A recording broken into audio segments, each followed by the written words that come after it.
Les sciences étant proches les unes des autres, il importe de ne pas isoler l'enseignement d'une science de l'enseignement d'une autre science, particulièrement à l'école primaire. Bon, en master, on fait ce qu'on peut, mais à l'école primaire, c'est vraiment important que les différentes sciences se parlent, et en particulier l'informatique et les mathématiques. Et il y a une question supplémentaire qui est posée dans le cas des liens entre l'informatique et les mathématiques, c'est que l'informatique promeut une méthode qu'on appelle la méthode par projet, et il se pose la question de savoir si cette méthode par projet peut aussi être utilisée en mathématiques. Et comme vous verrez, la réponse est assez nuancée, on ne peut pas faire un copier-coller et dire ça marche pareil, mais il y a quand même quelques inspirations qu'on peut prendre de l'informatique pour enseigner les mathématiques. Et juste pour fixer le vocabulaire, la méthode par projet, c'est pas uniquement une méthode active, donc on sait tous que pour apprendre quelque chose, on peut pas juste écouter quelqu'un, il faut faire des choses. Par exemple, si vous voulez apprendre un instrument de musique, il suffit pas d'écouter un prof de musique parler, ni même un prof de musique jouer, mais il faut soi-même souffler dans un trombone, sinon on peut pas sortir un son.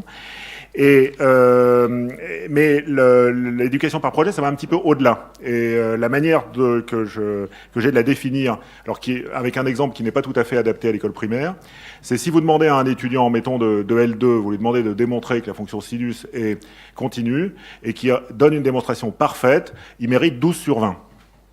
Il donne une démonstration parfaite et il dit « Ah tiens, je me suis rendu compte, bien qu'on ne m'ait pas posé la question, que la même démonstration marche pour la fonction cosinus aussi », à ce moment-là, il mérite 15 sur 20.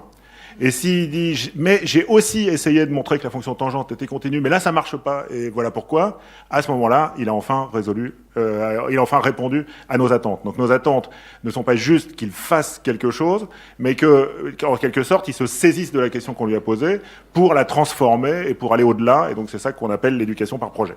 Et c'est des choses qu'on peut faire aussi à l'école primaire. Par exemple, quand vous faites un programme avec des élèves, vous pouvez lui dire, eh bien voilà, j'aimerais que le bouton ici soit à gauche, et il peut dire, bah non, moi j'ai décidé qu'il sera à droite, et voilà, je me suis réapproprié le sujet. Alors bien sûr, il va peut-être pas redémontrer que la fonction tangente n'est pas continue, mais il va avoir un avis sur la consigne qu'on lui a donnée, et peut-être la reformuler un peu à sa manière. Et bon, alors forcément, en CM2, il a plus d'autonomie qu'en première section de maternelle. Alors, les activités d'informatique qu'on peut faire à l'école primaire, en général, on les classe en 4 catégories. Bon, c'est pas un classement définitif, hein, c'est juste un classement heuristique, puis vous pouvez rajouter une 5e si vous voulez, ça me dérange pas. Et ces différentes activités posent des questions différentes sur la manière de s'articuler avec les maths, et posent aussi des questions différentes de la manière dont elles peuvent être mises en pratique avec une démarche par projet, voire déjà avec une démarche active, et comment est-ce que l'interaction entre les deux peut profiter aux mathématiques en empruntant la méthode par projet. Et donc, je vais commencer par vous énumérer les 4 types d'activités, puis après, je vais essayer d'établir les liens qu'il peut y avoir avec l'enseignement des mathématiques. Alors, le premier type d'activité, et je les donne dans un ordre aléatoire, hein, à chaque fois que je fais un exposé, ils sont dans un ordre différent, juste pour bien montrer que l'ordre n'a pas d'importance. Donc, la première chose, c'est de partir de l'expérience que les élèves ont déjà des objets informatiques qui manipulent tous les jours. Et par exemple, beaucoup d'élèves, y compris à l'école primaire, ont déjà envoyé un mail à leur grand-mère. Et c'est une activité à partir duquel on peut se poser 1 milliard de questions en informatique. Donc par exemple, il y a 7 milliards de gens sur Terre, dont à peu près 5 milliards ont une adresse mail. Et quand vous envoyez un mail à votre grand-mère, eh bien, le mail arrive dans la boîte aux lettres de votre grand-mère. Oui, il y a 5 milliards de boîtes aux lettres, et il arrive dans la bonne. Et ça, c'est un truc incroyable. Qu'est-ce qui s'est passé? Comment est-ce que déjà le mail est allé de votre boîte aux lettres, de votre ordinateur à l'ordinateur de votre grand-mère? Mais pourquoi il est allé uniquement sur l'ordinateur de votre grand-mère et pas sur l'ordinateur de votre autre grand-mère ou de votre tante, etc. Et alors ça pose la même question que quand vous mettez une lettre à la poste avec une adresse dessus. Comment est-ce qu'elle fait pour arriver à la bonne adresse? Donc, par exemple, vous envoyez une lettre à 1 Oxford Street, Sydney, Australie. Est-ce que le facteur à qui vous donnez la lettre, ici dans le 17e arrondissement, est-ce qu'il sait où est la Oxford Street, la rue Oxford à Sydney? Sans doute pas. Pourtant, la lettre arrive. Okay, mais ça, c'est facile parce qu'il y a marqué Australie. Donc, on se dit, même si le facteur ne sait pas où c'est, il va l'envoyer en Australie, puis ils vont bien se débrouiller en Australie. Mais dans l'adresse mail, non. Grand mystère. Voilà. Donc, on peut commencer à réfléchir à ce mystère. Deuxième type d'activité, un deuxième type d'activité consiste à partir des algorithmes qui sont déjà là à l'école primaire aujourd'hui. Par exemple, mettre un mot au pluriel. Donc, vous savez qu'il y a une règle qui consiste à dire on ajoute un S à la fin du mot pour le mettre au pluriel, mais ça marche pas par souris, ça marche pas pour souris.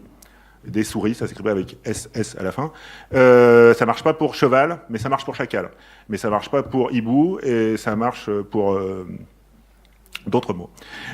Et donc, des sous, voilà. Et donc, il y a un algorithme qui consiste à mettre un mot au pluriel. Un autre algorithme, c'est celui qui permet de chercher un mot dans un dictionnaire.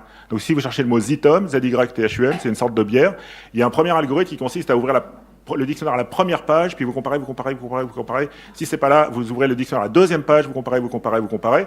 Comme Zythum est assez tard dans le dictionnaire, vous faites 60 000 comparaisons. Il y a un autre algorithme qui s'appelle la recherche dichotomique, vous ouvrez au milieu, vous comparez, parce que vous connaissez l'ordre alphabétique. Et donc, vous savez que, je sais pas, vous tombez sur Joujou, par exemple, au milieu du dictionnaire, vous savez que c'est après. Vous avez enlevé 30 000 mots d'un coup, pouf, il reste plus que 30 000 mots. Vous en enlevez encore 15 000, vous en enlevez encore 7 500, etc.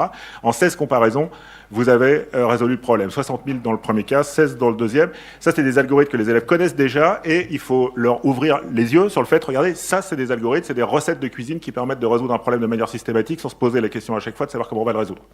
C'est ça un algorithme. Troisième type d'activité, ce qu'on appelle les activités débranchées, c'est-à-dire des activités qui ne demandent pas d'ordinateur. Et l'exemple typique de ça, celui qu'on a pris par exemple dans 1, 2, 3 codé, c'est comment chiffrer et déchiffrer un message. Donc vous voulez envoyer un message secret. Alors c'est très compliqué dans 1, 2, 3 codé, il y a une scénarisation, on est perdu sur un radeau, etc. Mais j'ai rien compris à l'histoire. Mais j'ai compris comment on fait pour coder et décoder le message. Il faut remplacer, pour le coder, il faut remplacer tous les A par des B, tous les B par des C, tous les C par des D, etc. Puis pour décoder, il faut faire l'opération inverse. Et donc ça, vous pouvez faire ça à des élèves, il n'y a pas besoin d'ordinateur, vous leur mettez un mot sur une feuille, il faut qu'ils le codent, ils le donnent à leur copain, il faut que le copain le décode, etc. Bien, vous pouvez voir que si on n'utilise que ça comme méthode de codage, une fois qu'on connaît la méthode, le message n'est pas vraiment codé, parce que n'importe qui intercepte le message peut le décoder. Donc il faut, par exemple, décaler de 2 lettres, ou de 4 lettres, ou de 8 lettres, etc. Mais ça marche pas très bien parce qu'il y a que 25 clés possibles, il y a que 25 manières de coder. Donc si vous interceptez un message, il faut essayer juste les 25, voilà, vous décalez d'une lettre, puis encore d'une lettre, puis encore d'une lettre, et vous allez finir par décoder le message. Voilà, donc il y a des méthodes un peu plus compliquées qui consistent par exemple à intervertir la lettre avec la suivante, si elle a un rayon pair, un rang pair, vous intervertissez A avec B, B avec C, C avec D, etc. Bon voilà, vous pouvez faire comme ça. Il y en a une autre, vous décalez que les lettres qui sont d'un rang impair. Et puis vous laissez tel quel, ou vous décalez de 2, celles qui ont un rang pair, de 4, celles qui sont d'un rang pair. Faites attention de ne pas décaler de 2, celles qui sont d'un rang pair, et de 1, celles qui sont d'un rang impair, parce qu'à ce moment-là, il y a des collisions. Vous voyez, ça, c'est des activités débranchées. Donc, c'est des activités qui consistent à expérimenter des algorithmes sans ordinateur en exécutant les algorithmes à la main. Et puis, il y a un quatrième type d'activité qui est la découverte de la programmation. Et là, l'objectif n'est jamais, à l'école primaire, que les élèves comprennent ce qu'est une boucle, un test, une affectation, etc. Ça, c'est des objectifs pour le collège. En revanche, ils peuvent comprendre ce qu'est un programme. Qu'est-ce que ça veut dire, un programme? Pourquoi est-ce qu'on programme? Pourquoi est-ce qu'on a besoin de programmer un ordinateur? Et pourquoi est-ce que les ordinateurs font des choses différentes? Et donc, déjà, s'ils ont compris ce qu'est un programme, même sans être capable de tenir un discours très savant sur les ingrédients du programme, etc., c'est déjà une première étape de découverte. Alors, quel rapport avec les maths? Et je reprends les 4 types d'activités. Dans les logiciels, en partant des logiciels que les élèves connaissent, est-ce qu'il y a des maths là-dedans? Alors, tout dépend bien sûr des logiciels. Si par exemple c'est un logiciel qui fait des additions et des multiplications, oui, il y a des maths. Mais même avec l'exemple que je vous ai donné du mail, un logiciel particulier qui est le mail, il y a déjà un exercice de maths à faire ici, qui est de vérifier l'hypothèse du petit monde. Donc, vous envoyez un mail à 100 personnes, chacune de ces 100 personnes le renvoie à 100 personnes, chacune de ces 100 personnes le renvoie à 100 personnes, 6 fois. Voilà, eh bien, on a atteint, non seulement on a ici dépassé, mais on a atteint 1000 fois, ou 100 fois, disons, entre 100 et 1000, la taille de la population mondiale. Donc vous voyez que si seulement 6 personnes répercutent un mail, eh bien le mail atteint la Terre entière. Enfin, bon, il y a des questions de doublons qui rendent les choses un peu compliquées, mais enfin, en gros, vous avez atteint tout le monde. Et donc là, il y a le mot-clé ici, fake news, d'accord? C'est comme ça que les fake news se répandent, il suffit de 6 degrés de séparation et vous atteignez tout le monde. Alors malheureusement, à l'école primaire, les enfants n'ont pas le droit d'avoir un compte Facebook, ça veut pas dire qu'ils en ont pas, mais c'est-à-dire qu'ils n'ont pas le droit. Et donc, on peut pas leur parler de liens Facebook, etc. C'est trop tôt, on fera ça au collège. Est-ce qu'il y a une activité d'investigation ici? Bof, hein, mettre les élèves en activité autour de ce type de connaissances, ça marche pas trop. Ici, c'est plutôt des activités où c'est le prof qui montre et l'élève qui regarde. Et bon, de temps en temps, ça arrive. Deuxième type d'activité, analyser, percevoir la nature algorithmique d'un certain nombre de connaissances que les élèves ont. Le fait que pour mettre un mot au pluriel, c'est pas la peine de se casser la tête. Il y a un algorithme, il suffit de l'appliquer. Et pour chercher un mot dans un dictionnaire, il y a un algorithme. C'est pas un problème difficile. Il y a un algorithme, il suffit de l'appliquer. Il faut le connaître, bien sûr, mais il suffit de l'appliquer. Et bien sûr, il y a un certain nombre d'algorithmes en mathématiques. L'algorithme de l'addition, l'algorithme de la multiplication. Et ici, par exemple, au lieu d'utiliser le mot de technique opératoire, dont personne ne sait ce que ça veut dire, employer le mot algorithme, que tout le monde sait ce qu'il veut dire. Et pourquoi employer un mot que on n'emploie que à l'école primaire pour parler des algorithmes, et on appelle ça des techniques opératoires, appelons ça des algorithmes. L'algorithme de l'addition, on peut expliquer pourquoi il marche. Vous voyez, quand vous ajoutez les dizaines et les dizaines, bah ça fait les unités, pardon, il faut commencer par la gauche. Non, pas par la droite. Je connais pas ma gauche de ma droite, donc j'ai des excuses. Donc vous ajoutez les unités avec les unités qui sont à droite. Et pourquoi est-ce qu'il faut propager la retenue ? Vous voyez, donc là, on peut expliquer qu'il y a un premier algorithme de l'addition qui consiste à pas propager la retenue. Donc vous ajoutez 9 et 8, ça fait 17, vous marquez le 17 comme étant le chiffre des unités. Puis à côté, vous ajoutez les dizaines, et voilà. Puis après, vous dites, bah maintenant, c'est pas un nombre qui est bien écrit, donc on va enlever 10 unités et rajouter une dizaine. Et ça change pas le nombre, mais juste ça le normalise, ça le met dans la manière habituelle d'écrire. Donc on peut comprendre pourquoi l'algorithme de l'addition marche. Pour l'algorithme de la multiplication, c'est pas possible. Faut attendre, enfin, j'en sais rien, mais en général, on dit, il vaut mieux attendre le collège pour expliquer pourquoi l'algorithme de la multiplication marche. Mais l'algorithme de l'addition, on peut commencer à expliquer pourquoi il marche à l'école primaire. Moi, comme tout le monde, quand je parle de l'école, j'ai toujours mes propres souvenirs d'école. Mais je me souviens qu'en CE1, il y avait un début d'explication que quand on empruntait quelque chose, fallait le rendre. Et donc, quand on empruntait la retenue, fallait la rendre. Bon, c'est pas tout à fait une explication complète de la raison pour laquelle l'algorithme est correct, mais vous voyez, il y a déjà, on peut essayer de comprendre qu'un algorithme, c'est pas juste une recette qu'on applique, il faut aussi comprendre comment est-ce qu'on a élaboré la recette. Ici, est-ce qu'on peut mettre les élèves en activité? Bof aussi, c'est pas si facile que ça d'inventer des activités. Avec les activités débranchées, alors là, il y a à nouveau des liens avec les mathématiques. Je vous ai dit, par exemple, si vous remplacez les A par des B, les A par des C, mais que vous remplacez aussi les B par des C, bah, ça devient compliqué de décoder. Voilà. Et donc là, derrière, il y a une notion qui est un gros mot depuis la fin des, comment ça s'appelait, les maths modernes. Voilà, c'est le mot bijection. Il faut que votre codage soit une bijection. Alors, vous n'êtes pas obligé d'employer le mot bijection, mais vous pouvez dire, il ne faut pas qu'il y ait deux lettres qui tombent sur la même. En fait, il suffit que ça soit une injection pour l'inverser, mais enfin bon, bref. Il faut pas qu'il y ait deux lettres qui tombent sur la même. Et déjà, l'idée de deux lettres qui tombent sur la même, ça marche pas, et deux lettres qui tombent sur deux lettres différentes, ça marche. Ça, c'est déjà d'une connaissance mathématique très, très profonde. Et donc, on peut l'aborder à travers cette activité à l'école.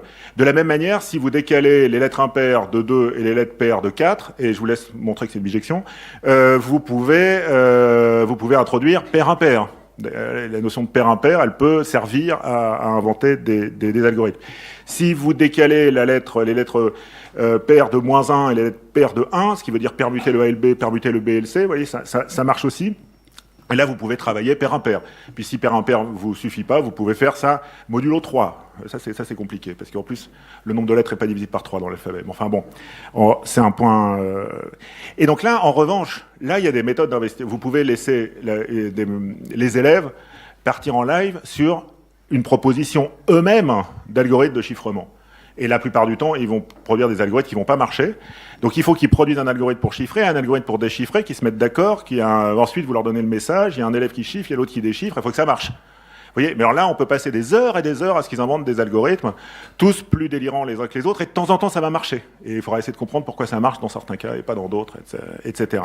Donc là, il y a vraiment une place pour laisser de l'autonomie aux élèves, et on leur dit juste, invente un algorithme de chiffrement. Alors on peut leur proposer le premier jour un algorithme de chiffrement, le deuxième jour un deuxième, puis le troisième, on leur dit, essaye d'inventer ton propre algorithme. Donc là, il y a une vraie potentialité d'activité de travail par projet. Et puis, bien entendu, dans le cas de la découverte de la programmation, il y a un lien avec les mathématiques qui est évident, parce que ça dépend des programmes qu'on écrit. Donc, si vous écrivez un programme pour mettre un mot au pluriel, bien entendu, il n'y a pas de lien avec les mathématiques, là, il y a des liens avec le français. Mais si vous écrivez, par exemple, un programme pour dessiner un carré sur l'écran, ou pour dessiner un hexagone, ou pour dessiner un octogone, eh bien, dessiner un octogone régulier sur un écran, c'est pas si facile. Et alors c'est pas si difficile si vous avez une tortue logo par exemple. Si vous calculez les coordonnées, là c'est vraiment difficile. Mais si vous avez une tortue logo, il suffit de dire la tortue avance, tourne d'un angle, lequel je vous laisse réfléchir. Et comme ça vous pouvez dessiner un octogone régulier. Et là c'est un moyen pour les élèves de toucher l'octogone. Alors il y a plein de manières de toucher l'octogone. Il y a dessiner un octogone sur son cahier, donc ça c'est une activité tout à fait utile. Il faut surtout pas la perdre. Mais il y a aussi le fait de dessiner un octogone sur l'écran, et ça amène à comprendre ce qu'un octogone d'une manière tout à fait différente. Il y a aussi, vous savez, les élèves jouent à la bataille navale. Alors peut-être plus au collège qu'à l'école, mais à l'école ils comprennent déjà le numéro de la ligne et le numéro de la colonne. Des fois, il faut utiliser ABC pour les colonnes et puis 1, 2, 3 pour les lignes pour pas qu'ils confondent, mais vous pouvez aussi utiliser 1, 2, 3 pour les lignes, 1, 2, 3 pour les colonnes. Et là, il y a une notion première de coordonnées, et c'est comme ça que sont repérés les pixels sur l'écran. Et ce qui est bien, c'est que les coordonnées sont entières parce que les pixels sont discrets, donc il n'y a pas de problème de nombre à virgule ou de fractions qui viennent se surajouter au problème de géométrie. Mais bon, bien sûr, après, les dessins ne sont pas tout à fait des figures géométriques, c'est des figures de géométrie discrète, c'est des figures discrétisées. Et donc ici, il y a aussi, bien entendu, une place pour une activité de recherche, une activité par projet, voilà, où vous pouvez ou bien, l'exemple typique, c'est vous donner à l'élève un programme qui dessine un hexagone, et vous lui dites maintenant, faut dessiner un octogone. Et ça, c'est voilà, où vous lui donnez un tétraèdre et vous lui dites maintenant il faut faire un icosaèdre. Bon, ça c'est plus difficile. Mais ici, le fait de donner un programme aux élèves et de leur dire faisant quelque chose, faisant autre chose, c'est un peu la base de la démarche par projet. Et comme d'ailleurs dans un vrai programme de recherche, on ne part jamais de rien. On écrit rarement un programme à partir de rien, et on ne fait jamais un projet de recherche à partir de rien. Il y a des connaissances avant, même quand on est dans une démarche active et dans une démarche par projet.